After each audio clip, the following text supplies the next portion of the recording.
Hi, it's Doc and Skip from the Morning Blaze with Doc and Skip. A little redundant there. Every weekday morning, we bring you the collision of common sense and comedy. Okay, now what does that even mean? It means we discuss current topical stories that matter to people in an entertaining way. Well, I mean, you and I find them entertaining. Anyway, follow us on Twitter and tell us what you learned throughout the program with the hashtag #WhatILearnedToday. That's really just an excuse for us to slack off the last segment, as it's written by you, the listener. Hear the show on demand anytime at theblaze.com/doc. That's theblaze.com/Doc and Skip. Oh, so now you want to be a part of this? Now you.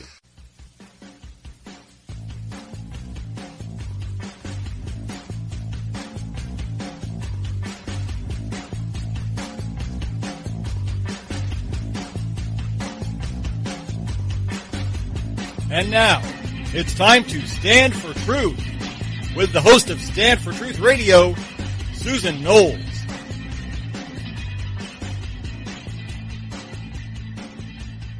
And welcome to the program, everyone. I'm your host, Susan Knowles. Please check out my website at susanknowles.com and the articles that I write as a contributor to The Blaze. And don't forget to follow Stand for Truth Radio and a segment I also do called Knowles on the News. Just go to Spreaker.com or the Spreaker phone app and type in Stand for Truth Radio and take us with you 24/7. So I hope everyone is getting ready for Christmas. It is something that I believe snuck up on a lot of us. I cannot believe that Christmas is just a few days away this week. It doesn't make sense. I know the world is spinning quickly, and it sure lets us know that by the fact that here we are at the end of the year. Now, I've given all my guests some time off. I know they've needed it. And it's been an amazing year with some really amazing guests, and I hope next year is going to be the same. But for the next couple of weeks, it's just going to be me until the first of the year, and then we're going to have our guests starting back up, and I'm going to intermittently do some Stand for Truth radios on my own where I can just sort of give you my perspective and talk to you. I know sometimes with guests, and they have their own particular topic, I don't get to talk to you about things that I feel are really important and we should talk about. And I really do hope that you would consider writing me, letting me know your thoughts and opinions on things, or things that you may want to hear on the show, or things that you may want to hear me talk about. You can just write to Susan at susanknowles.com. That's Susan at susanknowles.com. And I will read every one of your emails, I promise you. And this way we can communicate and I can know more about what's important to you. And I really feel that I do have my hand on the pulse of what's going on and what really is important in the news today. But it's sometimes also good to hear from you to get your take on things as well. Now, I don't know about you, but a lot of times at this time of year, I get pretty nostalgic. I like to kind of think back about things and about where we're going in the future. And I know you're probably feeling a lot like me, where we've for the past 6.5 years, and probably, in all fairness, a little bit longer, but it's been at least 6.5 years under the Obama administration, we've really lost a lot of who we are as Americans. Now, some of us who aren't millennials, aren't in our 20s, and have been around for a while, we remember a lot of things. We remember Reagan, remember how good it was. We remember what it was like to enjoy our freedoms, to not have people constantly every day talking about taking away our Second Amendment rights, our rights to arm ourselves, to defend ourselves. And people who are talking every day, and when I say people, I'm talking about Obama and all those on the progressive left and the progressive right, I have to say, unfortunately, who talk about taking away our Second Amendment rights every time anybody does anything, whether it's a knife attack, a bomb attack, or a paperclip attack. The left immediately wants to take away our guns. And if they do that, if they're successful in doing that, the history of our freedoms will be gone forever. We all know that, and you instinctively know that. And we also have people like Obama talking about taking away our First Amendment rights, and our illustrious DOJ, Loretta Lynch, who basically wants to keep you from talking about the truth when it comes to talking about those who believe in Islam and those who are terrorists, Islamist terrorists. And we all know that I don't mean that every Muslim is a terrorist, but I'll say that again for the PC crowd out there who listens to everything and tries to make a big deal out of nothing. But as I look back on things, I was thinking, gosh, I just remember Reagan and how he used to talk about things and how amazing it was. And I know you're probably like me. You took it for granted. You didn't know at the time that coming up in the future, and a not too distant future, would be a president who didn't like the American culture, who didn't like American values, who was trying to do everything possible to destroy the America that we all know and love. When he said that he was going to transform America, he meant it. I think a lot of people thought, oh, well, this is going to be a new day. We're going to do some things better. We're going to make a better America. In his eyes, we have made a better America. But the people who, like you and I, who know better, know that he has done everything in his power to destroy America and will continue to do so for the next year. And I really do believe that if he does leave office, that he will head straight to the UN. And as soon as he possibly can, he will work his way up to the top of the UN to become the leader of the UN. It's in his blood. It's what he wants. It's that global world order that he wants. He is right there with the rest of the elites who sat there with climate change, figuring out how they were going to control America. And what better way to control every aspect of your life than to do it with a climate change hoax in which you need to control the food, the air, and every other thing that makes this world the way it is. We have to do something about that. And we need a true leader. As I was saying, Reagan was a true leader. He was somebody that you believed in, somebody that you thought, you know, if he says this, it's going to happen. We're going to have this enrich us as Americans. He's doing what's in our best interest. Now, Reagan had his faults too, don't get me wrong. But as far as an American president, he really tried to do things that would improve the American way of life, the American culture, and the lives of the American citizens and those who came here as immigrants, to give them an opportunity to live the American dream. Now, the American dream that we once knew is no longer here. Let's face it. It really isn't. We have so many regulations, so many controls on every single thing that we do that the American dream has basically slipped away for most, if not everyone. But as I was going through things and looking back on the years and looking back on the Reagan years, I came upon a Christmas message. And it's an address that he gave on, I think it was December 21st in 1981. Ronald Reagan gave a Christmas address to the Americans. It was amazing. It was about 4 minutes long, but I've taken about a minute of it and just want to give you just a little bit of nostalgia, a little bit of what America used to be and how wonderful things were under Reagan, and how we didn't know at the time how easily it would be to lose that. So just listen to this clip for a moment. Tonight, in millions of American homes, the glow of the Christmas tree is a reflection of the love Jesus taught us. Like the shepherds and wise men of that first Christmas, we Americans have always tried to follow a higher light, a star, if you will.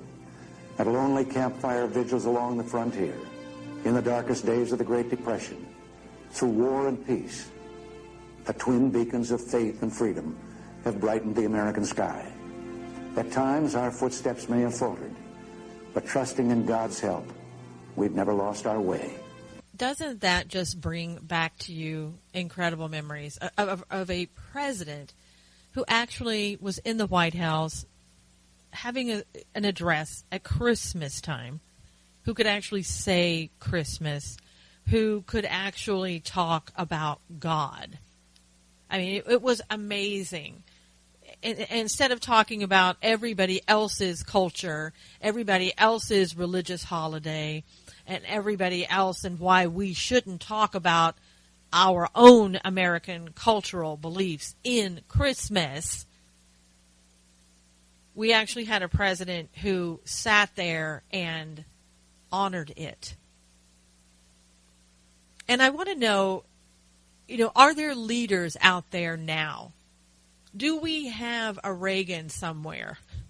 Do we have somebody even better than Reagan out there who can lead us out of this mess? Now, it won't be one person who is leading us out of this. I mean, we all know that. We can't look at this and say, oh, I want this presidential candidate and he or she will be the ones that will make it all better. It's not going to happen. It's going to take a leader and every single American to help try to bring this country even halfway back. Because we're so far down in the hole now after 6.5 years and one more year to go that it's going to be almost impossible. And, frankly, I don't know what's going to happen in this year. So much can happen. And Obama has pledged that he's not going to be a lame duck. Once he gets back from his multi-million-dollar vacation, holiday vacation in Hawaii, he's going to go full bore. He's not going to be a lame duck president. Oh, no. He's going to go after this country with a vengeance. And you can bet on it. We will see hell like we've never seen before. So buckle up. It's coming. But if we're able to survive, let me just say this. If Hillary Clinton gets in, you might as well just forget about it. Really. Because there will be no hope after 4 years of her, after a day of her, but after 4 years of her and another 4 years, 8 years of Hillary. Are you kidding me? And we all know that poor Bernie Sanders and whoever the other person is, I don't even know. Honestly, I don't know. They're there is window dressing as much as they can be, and as much as she is, to just help Hillary until it's time to say, oops, okay, gotta go, bye. They're not there to do anything important. They know they're there to prop up Hillary, and that's all they're doing. And if you think that Bernie Sanders is your candidate, then you're sorely mistaken. And let me say, Bernie Sanders, for all of you who sit out there and hope against hope that he's your next Messiah, he's a socialist. He is a socialist, an admitted socialist. This is America.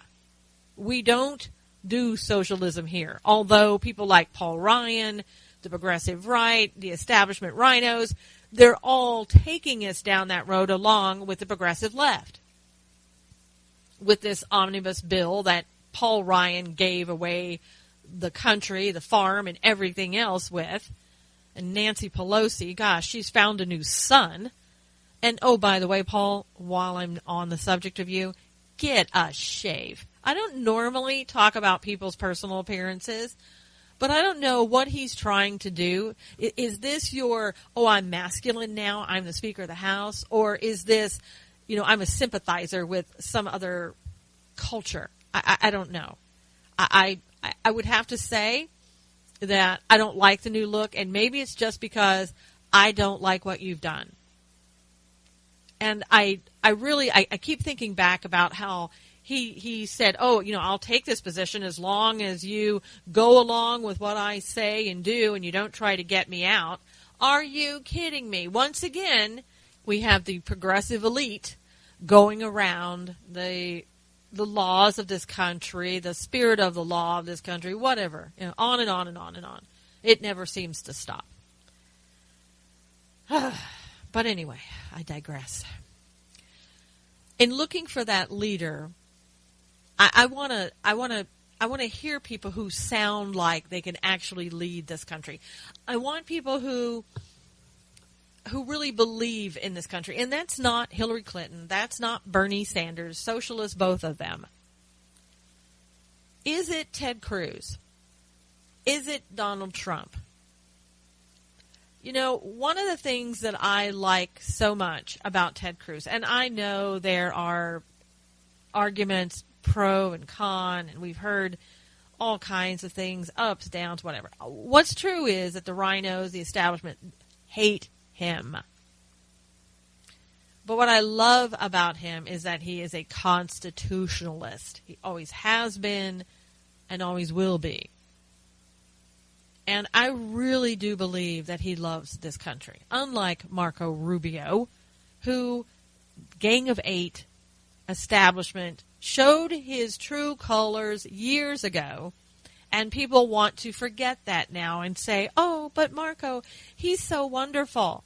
He really isn't for bringing every illegal from every country into the United States and making them legal. Yes, he is. He believes in amnesty. Go back, look at everything. Look at the Gang of Eight. Look at what he's done.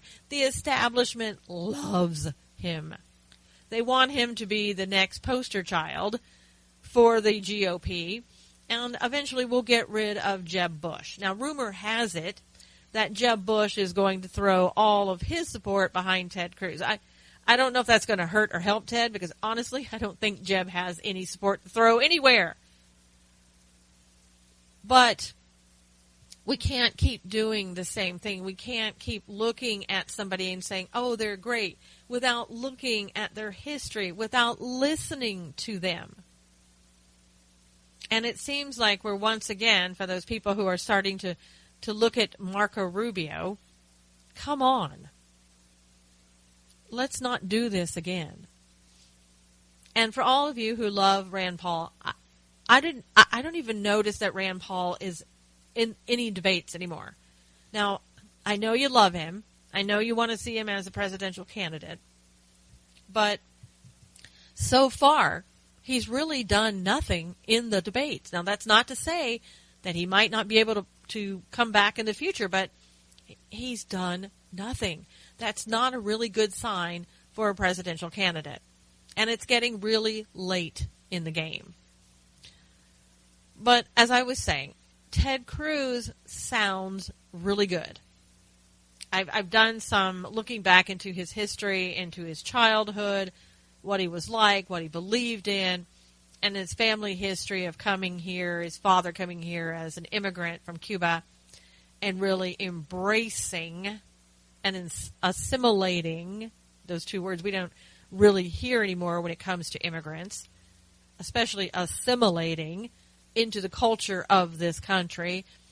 Ted Cruz's father has done that, and from all that I can see, has raised his family and his relatives to be United States citizens who love their country. But I found a little clip from Ted Cruz, and I wanted to play it for you and see if you thought it sounded presidential. See if you thought it was on the same level, perhaps, as Ronald Reagan. Now, I know it's difficult to find that, but take a listen to this short clip and see what you think about how Ted Cruz sounds at this point in the presidential race.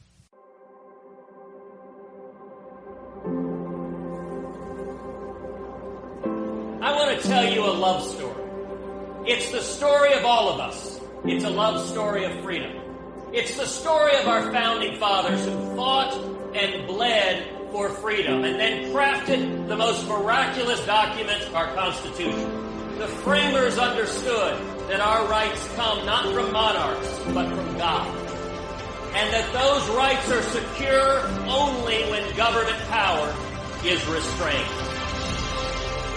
Honestly, I don't know about you, but that brought a tear to my eye. I mean, again, hearing somebody, a presidential candidate, talking about God, talking about our freedoms, talking about our founding fathers. How long has it been? How long has it been? Wow. I don't know how you feel about Ted Cruz, but especially if you're a Donald Trump supporter.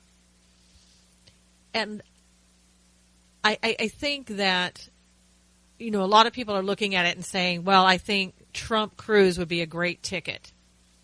And that after Donald Trump has 4 years, then perhaps, another 4 years for Trump, that's 8 years, and then 4 years for Ted, and then maybe another 4 years. Gosh, that I don't even want to go there because that would really be getting my hopes up too high. I don't even know if this country will exist that much longer, to be honest with you. At the rate it's going, there's no way. I mean, can these two people start to bring this country back around and make it great again? It would be really nice to think so. And I don't know which one America thinks would be better, whether it be Trump Cruz or Cruz Trump. I don't know. I honestly don't think that Trump would take a vice president seat, so it would have to be Trump Cruz or Cruz and somebody else. And who knows? I think if Cruz did that, the one person that would be really good for Cruz to consider as a vice president would be his friend in Utah, Mike Lee. He seems to be a very honest individual, just like Ted Cruz is. And I think that he would be great in the event that it didn't work out as Trump Cruz or, Cruz Trump. So for people who support Donald Trump, how does he sound as compared to Reagan? How does he sound as compared to Cruz? Does he need to sound like them? Should he just be someone totally different? Maybe you're thinking that Ronald Reagan and Cruz, they're just politicians, and that's the way they sound. That's who they are. That's what politicians do. And Donald Trump is just Donald Trump. He's not a politician. It's refreshing that he's not a politician, and that he can do for this country something that nobody's ever done before.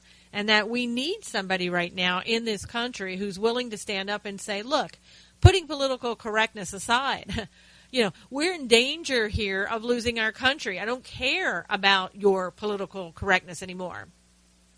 I don't care by the fact that you're offended that I may not want to have Muslims come into this country right now because of the fact that the Islamists are the ones that are, attacking us. And you have to look at that and say, he certainly has opened up a lot of dialogue that has been closed down for how many years? At least 6.5 years. And it continues, people. It really continues because, again, we have people like Loretta Lynch who wants to come out and prosecute those that would speak against Muslims. I didn't hear her coming out and saying, wow, you know what? If you speak against white people, we're going to prosecute you. No. She just came out in favor of one group. They have an agenda. We all know they have an agenda, and it's becoming painfully obvious, even to those people who I said, have been sound asleep and are just now maybe starting to wake up. So how does Donald Trump compare when he speaks? What does he sound like as compared to Ronald Reagan and Ted Cruz? What does he sound like in general without comparing him to anyone? What does he sound like? Is he believable? Is he trustworthy? Does he sound like he knows what he's talking about and can lead this country? Well, I have a short clip for you to listen to of Donald Trump, and you can make up your mind as to what you think. And you can't just make up your mind, of course, on one clip for any of these people, but it can give you a good idea of maybe who they are, what they're thinking, and how they might be for this country in terms of leadership abilities. So take a listen to this short clip of Donald Trump, and he's being interviewed by Fox News' Chris Wallace. Mr. Trump, welcome back to Fox News Sunday. Thank you. Top Republicans met in Washington this week and discussed the possibility of a brokered convention to block you from being the GOP nominee. Your reaction to the idea that members of the establishment, some members, are talking about trying to stop you? Well, I think they're making a big mistake, number one. I think I'm going to be the one that beats Hillary. The Fox poll, your own poll, came out and said I beat Hillary rather easily. And I think they are kidding themselves. I'm leading in virtually every state. I'm leading in Iowa, although a Des Moines Register does a poll, and I'm sure that'll be negative when they announce their poll. But when you say that they're negative. kidding themselves, meaning what? They're kidding themselves. I'm going to win. I think I'm going to win. I'm not one of these other guys that goes down. I don't go down. I go up. My whole life has been about winning. I'm going to win. Well, if Donald Trump is the candidate or the nominee, I should say, we really do need for him to win. It's imperative that he wins against Hillary Clinton because, as I said before, our country cannot last under her dictatorship. We really can't. The lies that have been coming out of her and the Clinton dynasty for so many years, on and on and on, just can't continue. I know they always end up landing on their feet, both of them, Bill and Hillary, always come out clean all the time, no matter what, no matter what's said, no matter how much evidence there is. Power is everything, and we need to get these elitists out of office and get some real people in there to look at our country. I mean, as we all know, there's nobody listening to us in Congress anymore. Maybe one or two. I think Cruz and I think Mike Lee and a couple other people, Rand Paul. They are listening, but they're just outnumbered. And people like Louis Gohmert that does so much good work at what he does. He can't get anywhere. I mean, they have just put him in the back office ever since he came out against John Boehner. I mean, he's lost probably everything that he had in his position, and he's just been reduced to nothing. So he sits there and every now and then comes out with something really good, which he normally does, but nobody listens to him, and they're not going to listen to him, just like they're not listening to us. We really are so close to becoming a fully functioning socialist country. Because when you have a government that doesn't listen to its people, you either have dictatorship, socialism, or communism. It's take your pick. They're all just about as bad as the other one. And so that's what we have. We have they rule us. We don't rule them. It used to be, hey, I pay your salary, and I want you to represent me there in Congress. Now it's, I don't care about your salary that you may be paying me. I mean, look at how much money I'm getting from the lobbyists and from federal funding and on and on and on. Why should I even listen to you? I'm rich. And it's another thing. We really somehow, somewhere along the line, have to reverse all of this. That is something that's appealing about Donald Trump, who I believe said that he's not going to take a salary as president. I may have that wrong, but I thought I remember hearing that somewhere along the line. Honestly, I think that whoever gets in as president deserves a salary. I just don't think they deserve as much as they're getting. I don't think they deserve going on trip after trip after trip to Hawaii and every place else that he and the First Lady wants to go in order to just suck us dry here in the United States from all of these multi-million-dollar trips. I'm tired of seeing that. People are hurting. Veterans are not getting the care that they deserve. Veterans, 22 plus a day, are dying because they're not getting the care that they deserve and that they need because of suffering from PTSD and the other physical pains. And yet we have a president who jet sets off to wherever he wants to go. And what does he do the first thing he gets there? Oh, gosh, let's play golf. As I commented on my Facebook post, that's the only thing I think that he feels that he's good at. And I really doubt that he's good at golf. I think what he's good at is walking around on the golf course with whatever celebrity or whatever senator on the Republican side and doing photo ops. And I trying to look like a normal American citizen. I'm just like you. Look at me. I'm sitting here with my daughters just having some ice cream. I can't tell you that 2017 won't come soon enough unless, of course, we elect Hillary Clinton, and then, I don't even want to think about 2017. In fact, I can't believe that we have another year to go before we get someone in the White House that may respect American culture again. If we could see that coming, if we knew that that was coming, if we had a glimpse of hope for that, wouldn't that be amazing?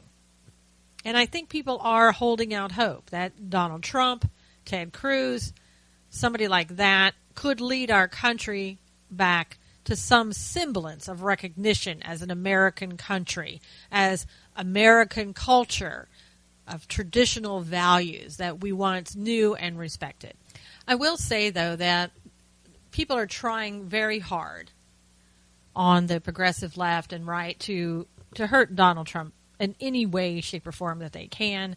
So obviously they feel very threatened by him. There was a new article out in the Washington Post, and it's entitled, "How Donald Trump is Breathing Life into America's Dying White Supremacist Movement."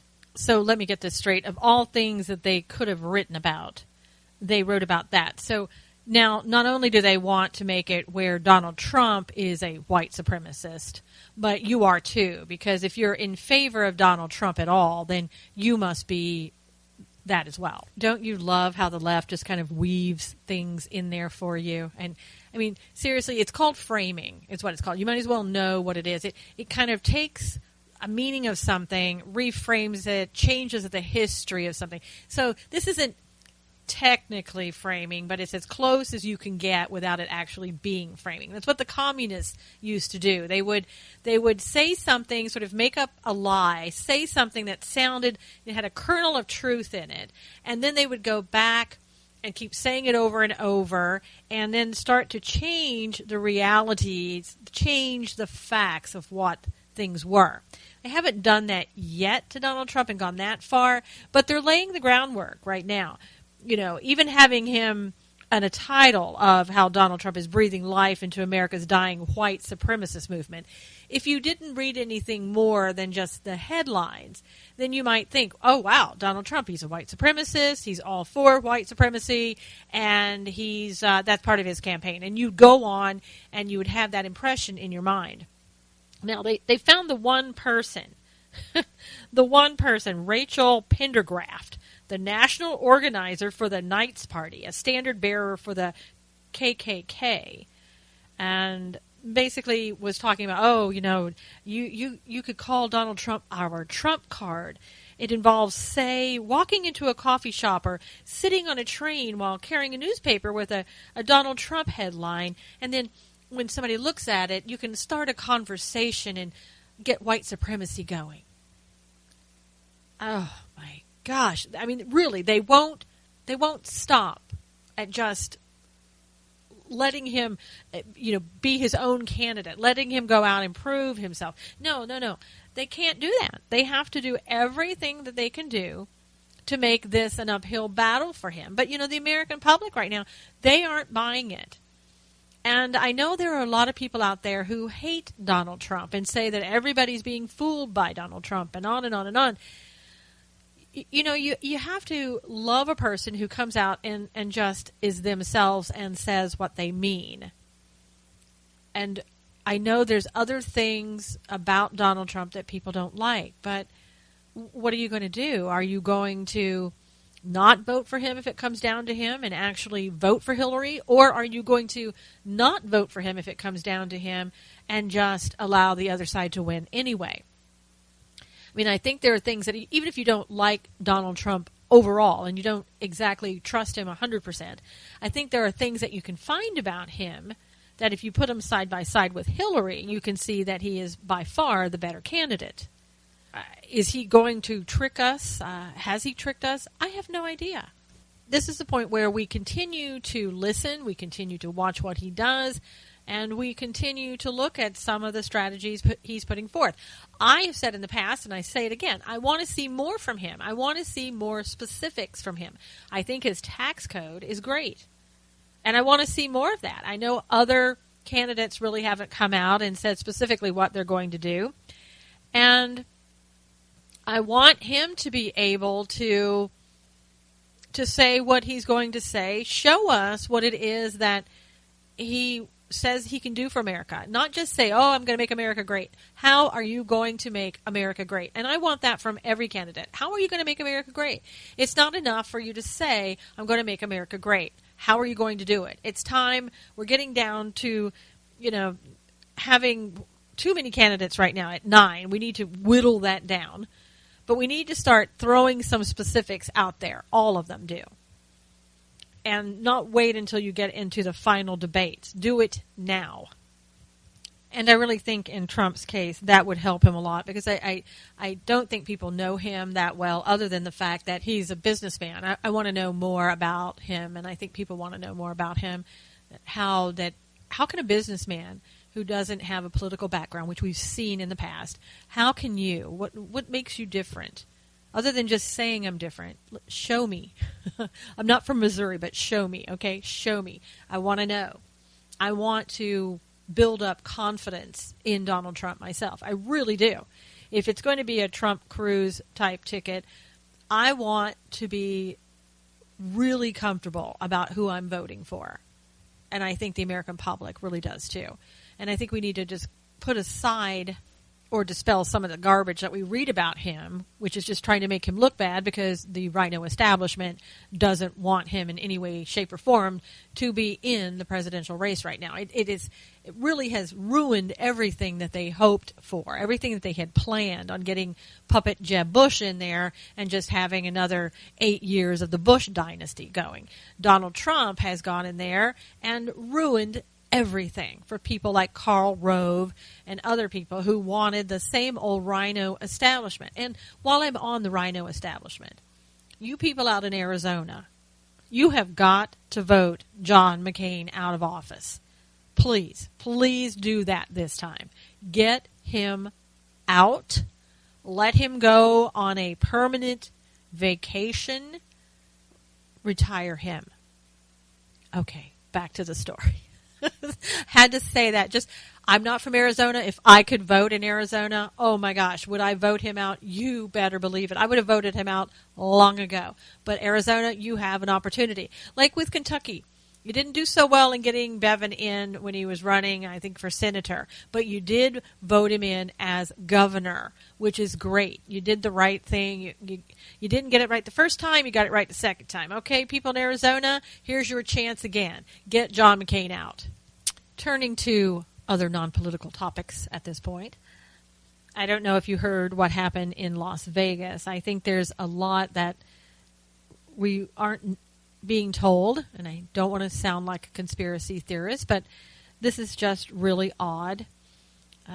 Last night, Jessica Valenzuela, 32, of Buckeye, Arizona, was killed in a crash where police say that a woman intentionally swerved her car onto a busy sidewalk 2 or 3 times and mowed down people outside of the Paris casino, killing the one person I just told you about and injuring 36. And that number of those injured keep changing, and I know some are critically injured. But they're reporting that the suspect is Lakeisha Holloway, 24, who is in the Clark County Detention Center now on charges of murder, child neglect, and duty to stop at a scene of an accident. Now, she had I guess it's her 3-year-old child in the car at the time. And they say the woman had recently come there from, originally I had heard Oregon. She had Oregon license plates. And the child luckily was unharmed. And they believe that this, again, was an intentional act. Why somebody would want to do that? You know, the questions immediately become, is this a terrorist attack? And they're saying, no, it's not a terrorist attack. But do I believe them? No, I don't believe anything I hear on the news anymore, not after, especially after San Bernardino, when everybody was told by the administration, let's play it down, right? So let's play this down. Maybe it's near Christmas. We want to play it down. We don't want any more trouble.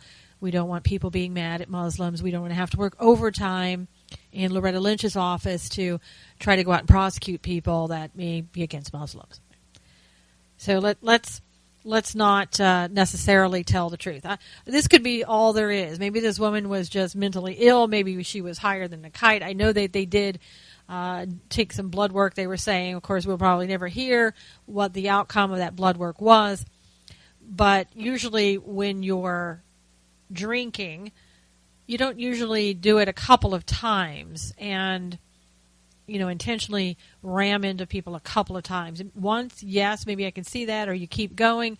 But to stop and start, apparently like what she did or what they're claiming she did, seems unusual, but it may be nothing more than that, and I guess we'll have to just wait and see, and maybe we'll get some more information on it, and maybe we won't.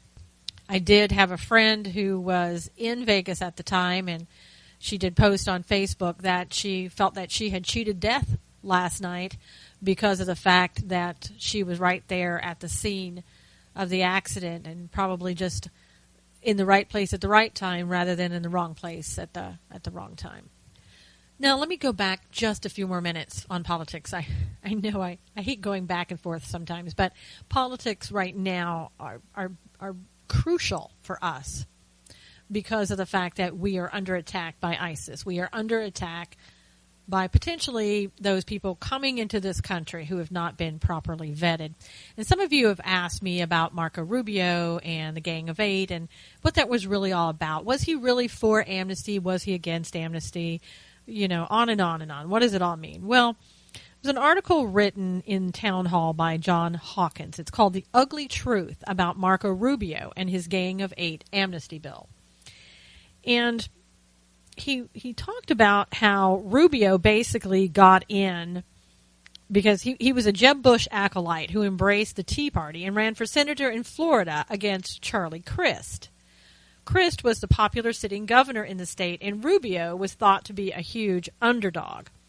However, the grassroots embraced Rubio because they really thought that he was against amnesty. And he was talking very tough on immigration at that point. And according to the article, Rubio is significantly more conservative than Crist, but the conservative base would never have supported Rubio if they had known his true feelings about amnesty. Now, when he went into the Gang of Eight with John McCain, are you listening, Arizona? Here's what the bill actually did. Okay, this is what the bill would have done had it passed. Creating more than 30 million new immigrants, including 11 million former illegals, and supplanting their numbers with another 20-odd million guest workers is, from a sociological and demographic point of view, quite radical. 30 million is roughly a tenth of the current population of the United States. How we handle immigration is of fundamental importance to questions ranging from national security to economic growth to the character of our nation itself. That we cannot get a couple of small-time performance benchmarks written into the bill suggests that this issue is not being treated with the intelligence and the prudence it deserves. And that was from editors at the National Review. Instead of cracking down on the administration's abuse of power, the bill places unprecedented new restrictions on interior enforcement, making the current situation much worse and much more hazardous.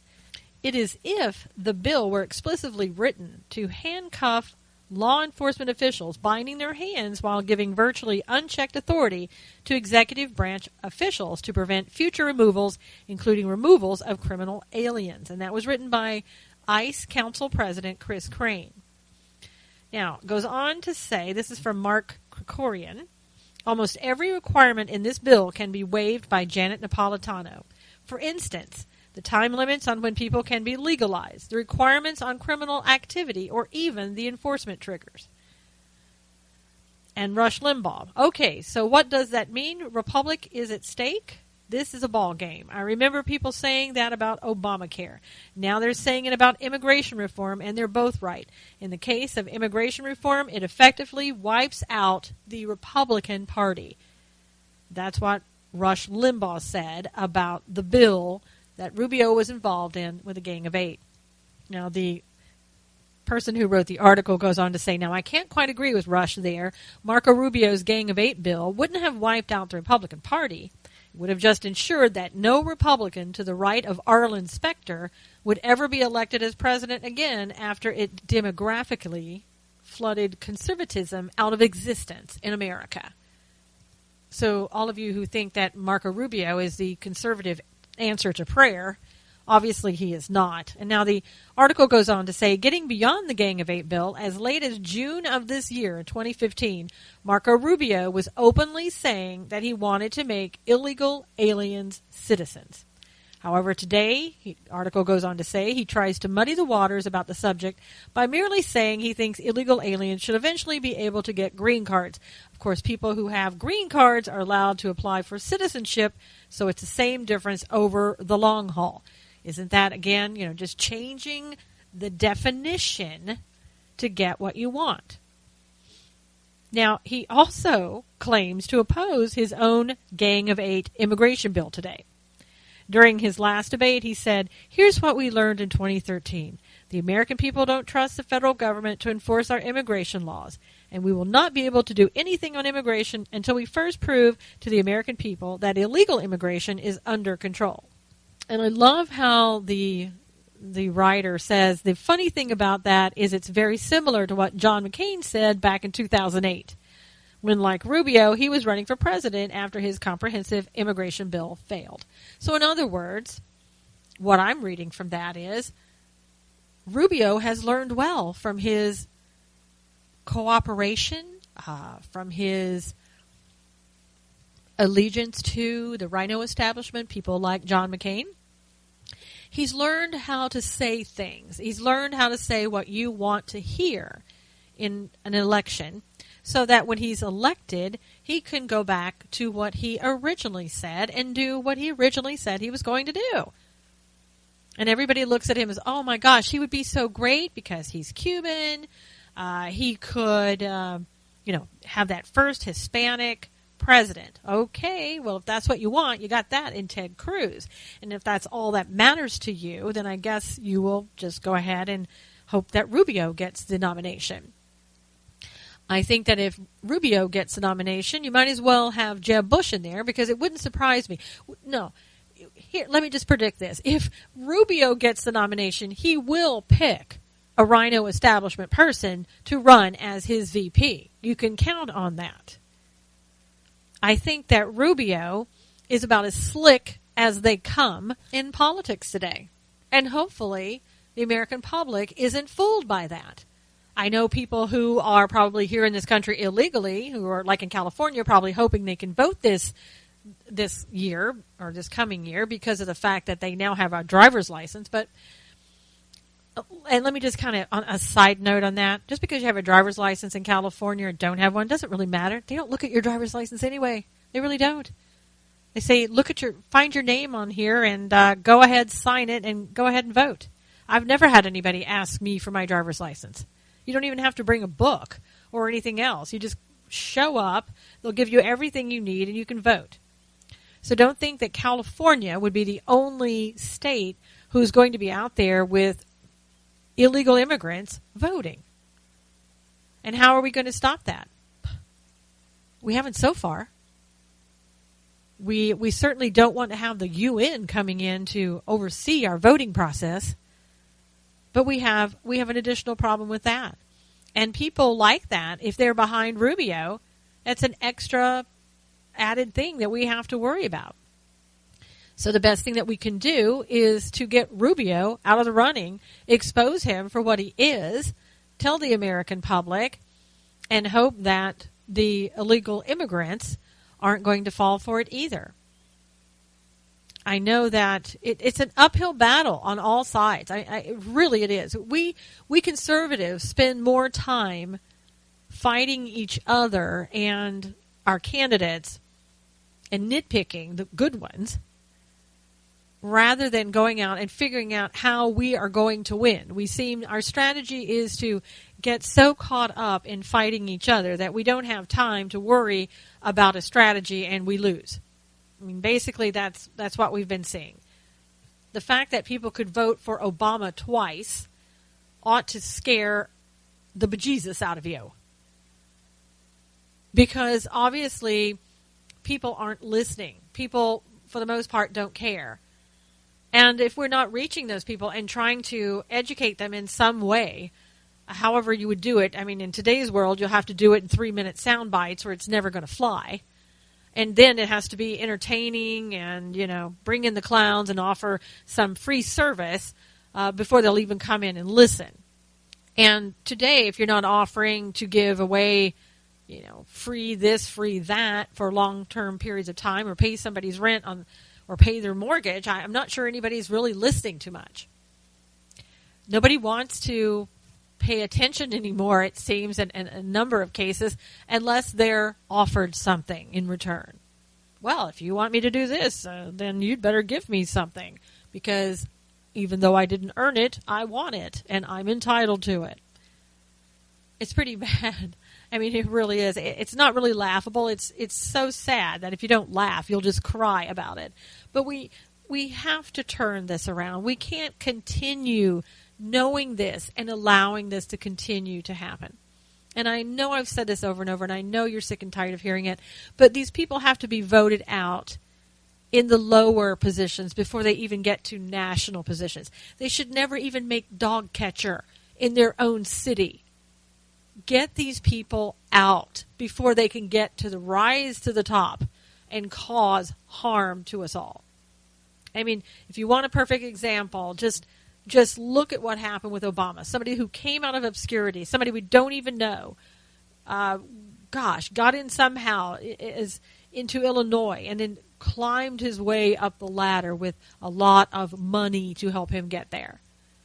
You got to get those people out. Obama should never have been in any prominent position in Illinois or any place else. It would have been a different outcome had that never occurred, most likely. Now, he could have done something like Donald Trump is doing, but I doubt he would have taken the time. If there was no benefit in it for him, he wouldn't have taken the time. He had one agenda in mind, and that was to destroy what the American culture is all about. I'm convinced of it. Of course, there are other agendas, I should say, but they kind of go along with the bigger picture of just destroy America, and you're free to do the rest of it. Now, as we make it closer to Christmas, and I hope all of you out there who are Christians, I hope this year in particular that you are saying Merry Christmas wherever you are.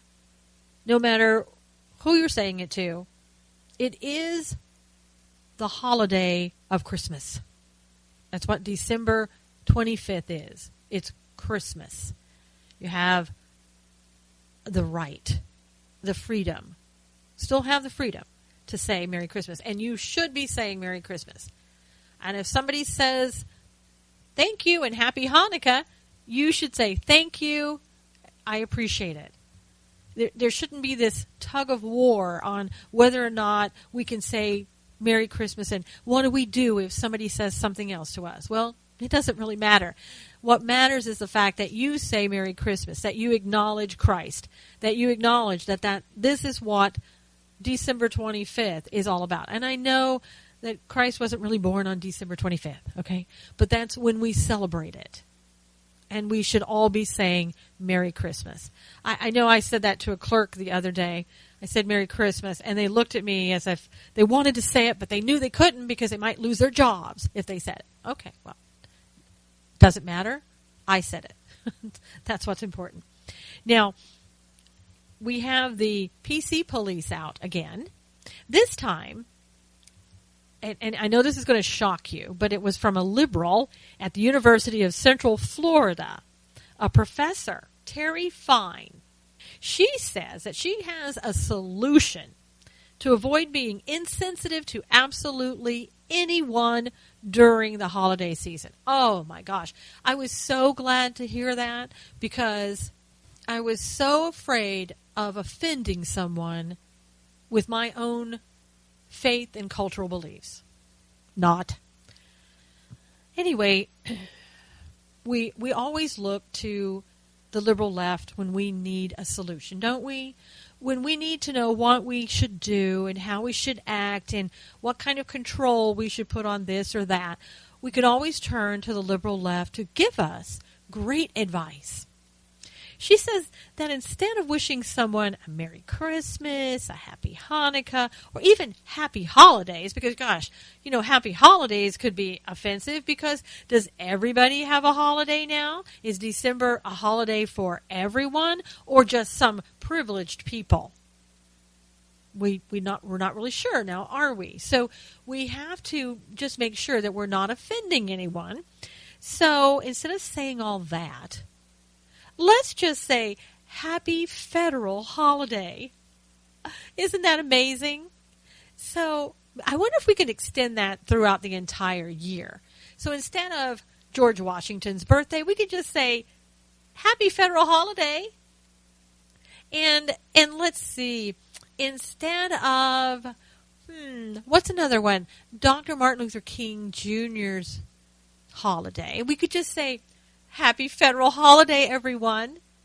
Now, doesn't that make you feel all warm and fuzzy inside, like you're a good little comrade and that you've done what you're supposed to do? Oh, I'm sure she is all aglow at this federal holiday season. In an opinion piece on the school's news site titled, "A Holiday Greeting That Applies to Everyone."